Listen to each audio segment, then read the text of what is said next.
ও আমার কুমিল্লার টাউন হলের যুবক, ও বিন্দু বাবাজিরা, ও পর্দার আড়ালের মা বোনেরা, এই ময়দানে যারা চোখের পানি ছেড়ে কাঁদতেছে, ওরা টাকা হারায় নাই, বাড়ি হারায় নাই, মা হারায় নাই, বাবা হারায় কাঁদে না, ওরা জান্নাত হারাইয়া কাঁদে। ওরা আমার মালিকের হারাইয়া কান্না করতেছে। তোমার কপাল কেন এত খারাপ? তোমার চোখে কেন পানি নাই? ওরে জিব্বা নারাই আমার মালিকের আল্লাহ বলিয়া ডাক দাও, মোহাব্বতে আমার আল্লাহ বলে ডাক দাও, আমার মাওলাকে মায়া করিয়া ডাকো, আর কপালের বুঝাও ওরা কান্না করে তোমার চোখে কেন পানি নাই। ও আল্লাহ ময়দানকে হেদায়েতের নূর দিয়া ভরপুর করে দেন, একজনকেও খালি ফিরাইয়া দিয়েন না রে আল্লাহ। গুনাহমুক্ত হওয়ার তৌফিক দান করেন, আমিন। আল্লাহ যদি বলতেন বছরে 1 টাকা দেওয়া লাগবে, দুনিয়ার কেউ কথা বলতে পারত না। 1 প্লেট খানা নিলাম, খানা খাবো, প্লেটের খানার মধ্যে তরকারি নিয়ে তদন্ত করলাম 2 মিনিট, 3 মিনিট, 5 মিনিট। হাত বলে খানা পিওর খাও, চোখ আমাকে অ্যান্সার দিল খাও। লোকমা একটা উঠাইয়া যখন মুখে দিলাম, জিহ্বায় আটকায় দিয়া কয় ভিতরে নিশনা ভেজাল আছে। হাত বলে পিওর, চোখ বলে খানার লোকমা পিওর, জিহ্বায় বলে ঢুকাইস না ভেজাল। কি ভেজাল? হাত বলে ভেজাল নাই, চোখ বলে ভেজাল নাই, জিহ্বা বলে চিকন একটা চুল আছে লোকমার ভেতরে চুল। লোকমাটা ফেলে দিলাম। এমন রহমতের আমার আল্লাহ সুন্দর একটা জবান দিছেন, এমন সুন্দর আওয়াজ। কে মানুষ কে অমানুষ পার্থক্য আমার হাত করে না, আমার এই জবান করে দিয়েছে। কারণ পশুর পা আছে, হাত আছে, চোখ আছে, কান আছে, সব আছে, কিন্তু কথা বলার আওয়াজ নাই। আল্লাহ আমাকে এত সুন্দর আওয়াজ দান করেছেন। আমার হাত দেখার জন্য এখানে কেউ বসেন নাই, চেহারা দেখার জন্য কেউ বসেন নাই, জবানের কথার মাধুরীতে আল্লাহ আপনাদের বসায় রাখছেন। এই নিয়ামত আমার আল্লাহ। আল্লাহ কয় নিয়ামত পাইয়া শুকর আদায় কর। কেমনে শুকর আদায় করবি? বলে জবানটা নারায় নারায় দরুদের আমল কর, তেলাওয়াতের আমল কর, আলহামদুলিল্লাহর শুকর আদায় কর, তেলাওয়াত কর, জিকির কর, জবানের শুকর আদায় করো। আল্লাহর দেওয়া বড় একটা নিয়ামত। আমার এই জবান আমারে পরিচয় দেয় আমি একজন আলেম, আমার জবান আমারে পরিচয় দেয় আমি একটা ভালো মানুষ, আমার জবান আমাকে পরিচয় দেয় আমি বেঈমান না মুসলমান, আমার জবান আমাকে পরিচয় দেয় আমি বাতিল না হক। আমার হাত পরিচয় দেয়, চোখ কে? জবান। শুকরে নেয়ামত, নেয়ামত আতা আফজু কুনা, কুফরে নেয়ামত আজ কাফত বিরু কুনা। এবার বুঝো জবান একটা মারাত্মক অস্ত্র। বলে কেমন? কয় ব্লেডের মতো। ব্লেডের চারপাশেই ধার, ডানে মারবে কাটবে, বামে মারবে কাটবে, ব্লেডের সামনে কাটে, পেছনে কাটে। জবানও ব্লেডের মতো, ধারালো অস্ত্রের মতো, ডানে মারে কাটে, বামে মারে কাটে, সামনে মারে কাটে, পেছনে মারে কাটে। বলে কেমন? জিহ্বাটা নাড়াইয়া নাড়াইয়া এক বিধর্মী কয়েকজনের সামনে বলে আমি আল্লাহ মানি, লা ইলাহা ইল্লাল্লাহ। জিহ্বার এক আওয়াজে কয় তুই এখন ইমানদার হয়ে গেছো। কি হয়ে গেছে? আবার একই জিহ্বা নারায় বলে আল্লাহ মানি, কোরআন মানি, হাদিস মানি, তবে মদিনার নবীর বর্ণিত কোরআনের রাজনীতি মানি না। জবানের এক কথায় তারে মুহূর্তে আবার বেঈমান বানায় দিল। একই জিহ্বায় কত রং। কাদের কুদরত দারি বার কামাল, আনতা রব্বি আনতা হাসবি যুল জালাল, তুহি কাদের জলিলুল্লাহ জাহাদার, हर हाले तू ही मेरा निगाहदार। খারাপ লাগে আপনাদের? জবান এমন একটা মারাত্মক অস্ত্র, এই জিহ্বা নাড়াইয়া একটা যুবতী মাইয়া হেঁটে যায়, একটা যুবক সামনে দাঁড়াইয়া দুইজন সাক্ষীর সামনে কয় তুই আমার বউ, আমি চাই তুই আমার বউ হ। মেয়েটা বলে আলহামদুলিল্লাহ, কবুল করে নিলাম। ইজাব কবুল হয়ে গেল, জিহ্বার এক আওয়াজে বউ হয়ে গেল। আবার কলিজার আপন বউ, এই জিহ্বা নারায় যদি বলে তালাক, সাথে সাথে বউ আর বউ থাকবে না। একই জিহ্বার কত রং। বিচারক চেয়ারের মধ্যে বৈশা যদি বলে ফাঁসির আসামিরে বেকসুর খালাস, ফাঁসির আসামি ফুলের মালা পরিয়া বাসায় চলে যাবে। একই বিচারক একই জিহ্বা দিয়া কয় নিরপরাধের হ্যান্ডকাপ লাগাও হে পুলিশ, নিরপরাধের হ্যান্ডকাপ লাগাইয়া ফাঁসির মঞ্চে নিয়ে নেয়। একই জিহ্বায় কত রং। এই জিহ্বা এমন মারাত্মক এক অশ্রু, এটা মারাত্মক কন্ট্রোলেও রাখা যায় না। হাত যদি অন্যায় করে বেঁধে দাও, অন্যায় করবে না। পাও যদি অন্যায় দিকে চলে, পাও বাঁধো, অন্যায় করবে না।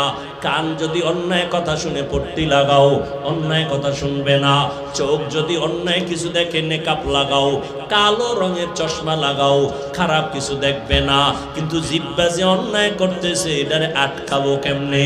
এটারে আটকানের তো কোনো রাস্তাই পাই না, কারণ এটা এতটাই অ্যাডভান্স যে ঘুমের মধ্যে আমার আগে চলে, আমার অনুমতি ছাড়াই দৌড়ায়। আমি ঘুমায় রয়েছি বেউস, জিহ্বা চলতেছে অগ্রিম। একজনে কাঁচা ঘুমে ডাক দিছে বন্ধু, জিহ্বা নাড়াইয়া এমন গালি আর গালি, কাঁচা গালি ও দৌড়। জীবনে আর তোর সাথে বন্ধুত্ব নাই। সকাল 10টায় উঠা কই আসরে বন্ধু কই, তোর সাথে কথা নাই কেন? জীবনে যেই গালি শুনি না, তোর জিহ্বায় কাঁচা গালি দিছে, যা জমিনেও ধরে না, আসমানেও যায় না। নাউজুবিল্লাহ, আমি তো গালি দেই না। কয় দিছো, রেকর্ড করলে টের পাইতি। আমি জিহ্বা নাড়ায় কি বলছি কিছুই তো আমার মনে নাই। এটা আমার আগে অ্যাডভান্স চলে, আমি টের পাই না, জিহ্বা চলতে থাকে।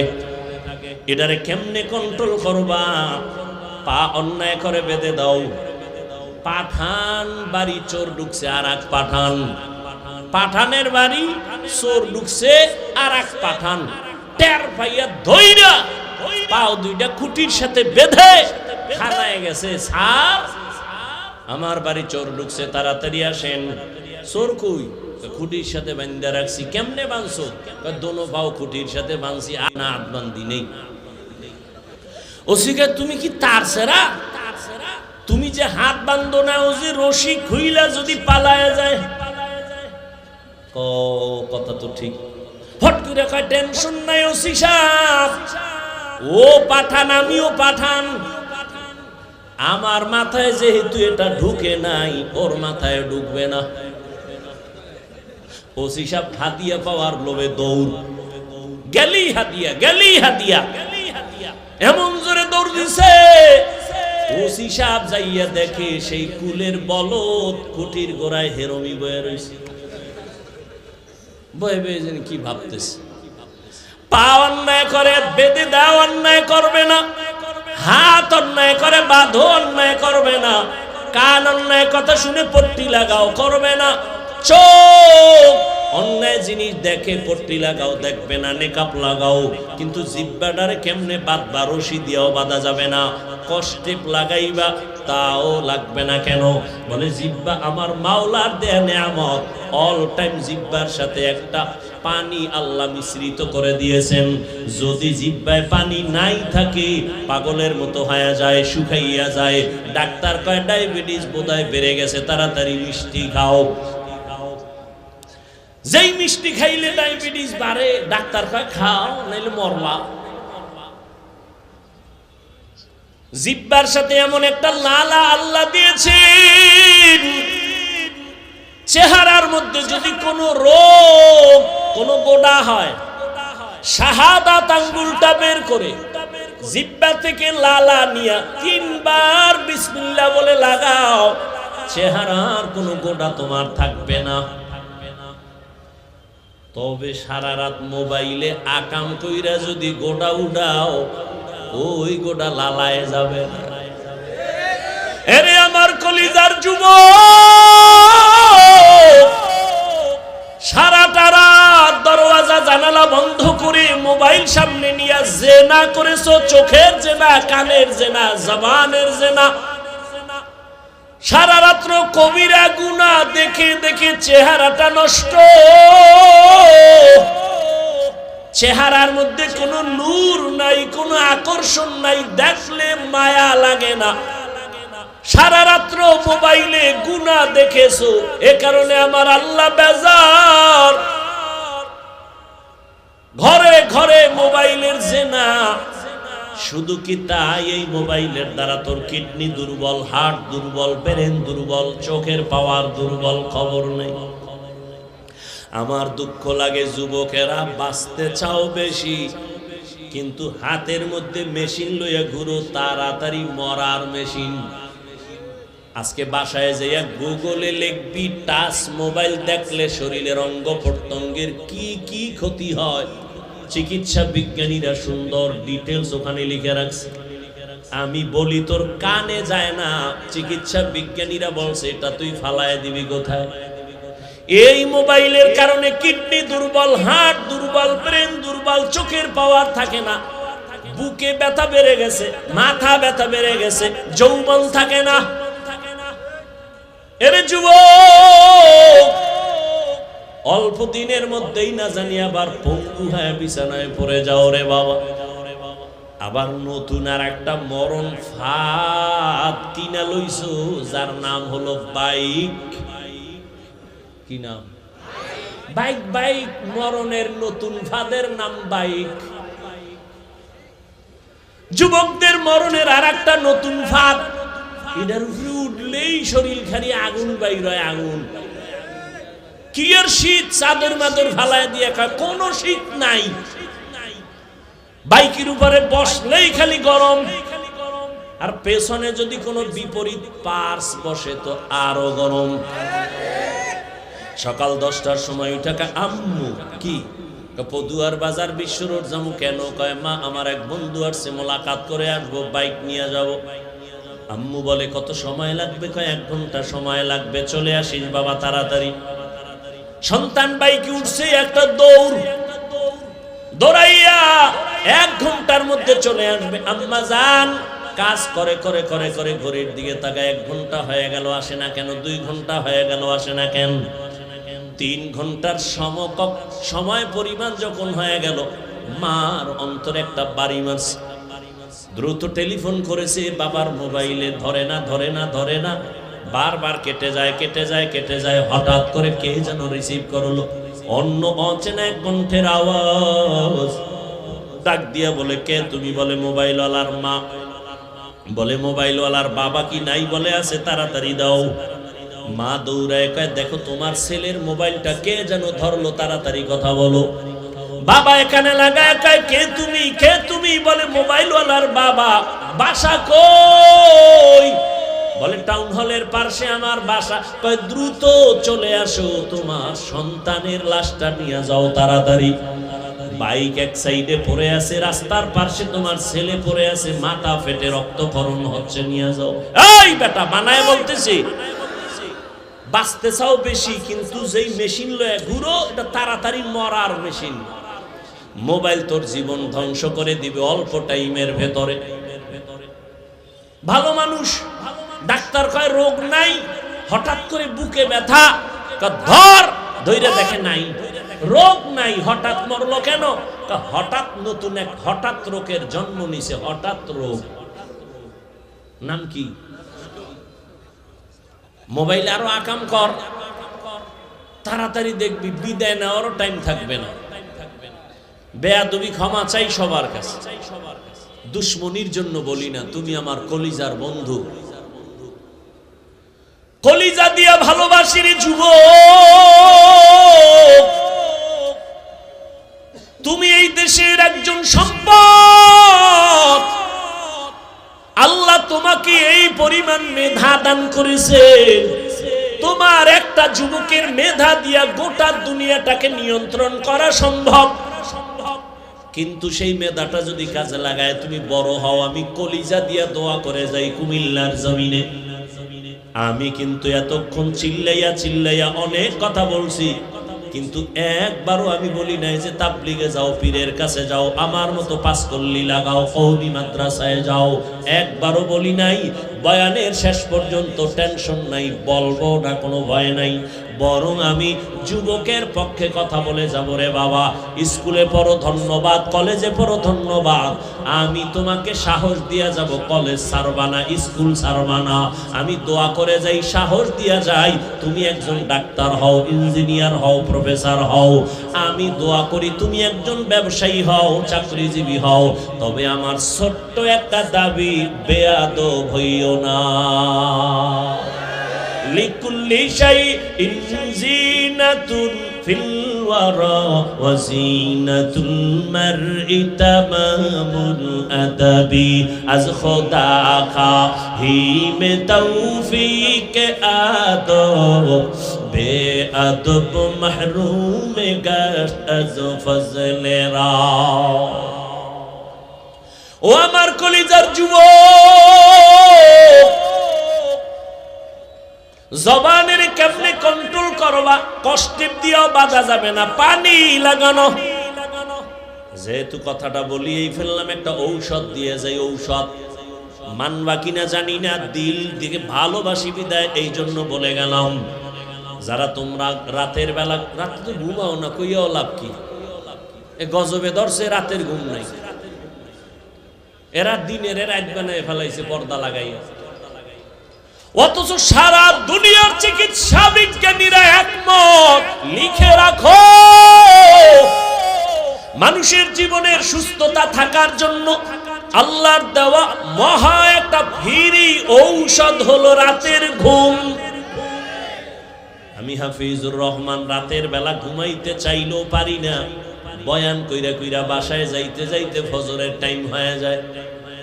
আল্লাহ রে কই, আল্লাহ মনে চায় ঘুমাইতে পারি না, বয়ান করে আসছি দ্বীনের মোহাব্বতে, মাফ করে দাও, সুস্থতার নিয়ামত বাড়ায়া দাও। তুই কি কবি? আমি তো বয়ান করে ঘুমাইতে পারি না, তুই কি কবি আল্লাহ রে? যে আল্লাহ সারা রাত মোবাইলে জেনা করেছি, চোখের জেনা, কানের জেনা, জবানের জেনা করেছি, ঘুমাইতে পারি না, আল্লাহ মনের আশা ফুরাইয়া দিও, রাস্তায় যেন ঠাডা ভরে মরিয়া যায়। ওরে আমার যুবক, সারা দুনিয়ার চিকিৎসা বিজ্ঞানীরা একমত, মানুষের জীবনের সুস্থতার সবথেকে বড় মহা ঔষধ ফ্রি রাতের ঘুম। দুনিয়ার সমস্ত ডাক্তার যদি এক হইয়া নতুন করে ঔষধ বানায়, গবেষণা করে, আল্লাহর কসম রাতের ঘুমের বিকল্প দুনিয়ার কোন ডাক্তার কোন ঔষধ দিতে পারবে না সুস্থতার জন্য। পৃথিবীর সব ডাক্তার এক হলেও রাতের ঘুমের বিকল্প কোন ঔষধ তৈরি করতে পারবে না। দিনে যদি 10 ঘন্টা ঘুমাও, রাতের 1 ঘন্টার সমতুল্য হবে না। وَجَعَلْنَا اللَّيْلَ لِبَاسًا وَجَعَلْنَا النَّهَارَ مَعَاشًا। তবে আবার রাতের ঘুম কিন্তু সারা রাত না, ভালো করে মনে রাখিও, সন্ধ্যাবেলার ঘুম শরীরের ঔষধ না, শেষ রাতের ঘুম শরীরের ঔষধ না। চিকিৎসা বিজ্ঞানীরা বলে রাতের মধ্যভাগের ঘুম হলো শরীরের ঔষধ। এজন্য হাদিসে পাকে রহমতের নবী বলেন, আমি এশার নামাজ পড়িয়েই ঘুমায় যাইতাম, গল্প নাই, কথাবার্তা নাই, এরপরে আবার ভোর রাতে উঠা আমার মালিকের সাথে কথা বলতাম। অতি গভীর হয় রজনী যখন, নীরবে প্রভুর নাম জপিও তখন, প্রভুর করুণা যদি পাইবারে চাও, গভীর রাতে উঠে প্রভুর গুণগান গাও। আজান দৈনিক কয় বেলা দেয়? 5 বেলা না? ফজরের আজান, জোহরের আজান, মাগরিবের আজান, আসরের আজান, এশার আজান জানা থাকলে বলবা যুবক বাবারা, সব আজান কি একরকম নি? কোন আজানটা আলাদা বলো? ফজরের আজান আলাদা, কি শব্দটা বলো? আসসালাতু খায়রুম মিনান নাওম, অর্থ কি? ঘুমের চেয়ে নামাজ ভালো। আর তুমি ঘুমাইও না, ঠিকমতো পড়িলে নামাজ জান্নাত